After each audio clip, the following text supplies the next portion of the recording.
Have you hatched out some eggs and you're left with a really dirty incubator? You're wondering, how in the world do I go about cleaning that? I'm going to get that all cleared up for you in this video, so stick around. Hey guys, welcome back to another Slightly Redneck video. Again, my name is Chris, and if you're not familiar with my channel, I help you to produce your own eggs, meat, and vegetables from your backyard, your balcony, your deck, your garage, or heck, even a spare room in your house if that's the way you want to do it. I just finished incubating some eggs, so of course I'm left with a dirty incubator, and I get a lot of questions from my viewers on how exactly do you go about cleaning your incubator. So I thought this would be a good time to show you. Let me bring you in close to the sink here, and we'll show you exactly the process that I use. All right, we're at my kitchen sink here, and you can see my incubator is pretty filthy. The first thing I'm going to do is I'm going to take out the tray. There we go. And I'm going to clean the mesh part separately. I use a dedicated sponge that I keep on hand. It's got, coarse side and spongy side on the other. And I keep it on hand just for my incubator, so I'm not washing dishes with this, and I'm not washing my incubator with the sponge that I'm using for washing dishes. And I'm going to use some regular old dish soap. I think this is, I don't know, Dawn or something like that. Get some hot water going here. And first thing I'm going to do is just going to scrub it down and get all these, I don't know how well this is showing up on camera, but you got all these nasty green and black and, just kind of icky stuff all over it. I'm going to scrub that down and get all that off of there. It's going to take a little bit of scrubbing. It's kind of hard to get into the little squares on all these, but just stick with it and get it all scrubbed down. Let me get that done, and then I'll come back and show you the next thing. Alright, that's looking pretty good. I got it pretty clean.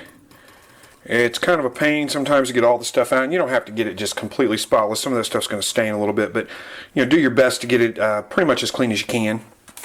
Move on to doing the incubator, and I'm going to work it the same way basically. Just get the other way. I've got just regular old dish soap here on this sponge, and I'm just going to scrub it down. And this is usually a little bit more work. This likes to stain a little bit worse.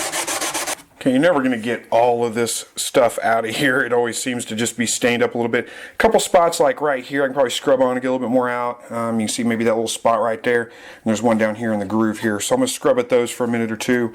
One right there. See if I can get those spots out. And then we'll move on to the next step.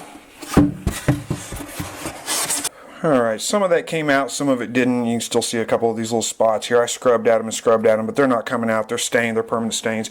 Not a big deal. Next thing we want to do is sanitize this incubator and get it ready for the next hatch. You can do that a couple of different ways.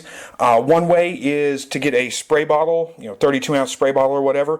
Fill it about I don't know, most of the way full of water, and put maybe half a cap full of bleach in it, and then you just mist this down, let it set for a little while, and then rinse it out really good. If it's a nice sunny day out, and it is a nice sunny day out here today, it's supposed to be in the next couple of days, just set it out in the sun where it's going to be in direct sunlight, and let it set out there for about 24 or 48 hours. I usually give it 2 days, and the sun will sanitize this for you and kill all the bacteria off on it. So there's a couple ways you're going to do it. I'm going to use the sun technique today. Sometimes if it's going to be cloudy, rainy, windy, or whatever for a couple of days, then I use bleach on it, spray it down real good, let it set for a little bit, rinse it out, and dry it off. So that's it. That's pretty much the process I use to clean my incubator. Leave me a comment below. Let me know, do you do something different? Is there something different that you use to sanitize or to scrub your incubator with? Always like to hear other people's opinions and what they're doing, and I learn a lot from those comments sometimes, so check them out because you might do. Thank you guys so much for watching this video, and as always, God bless.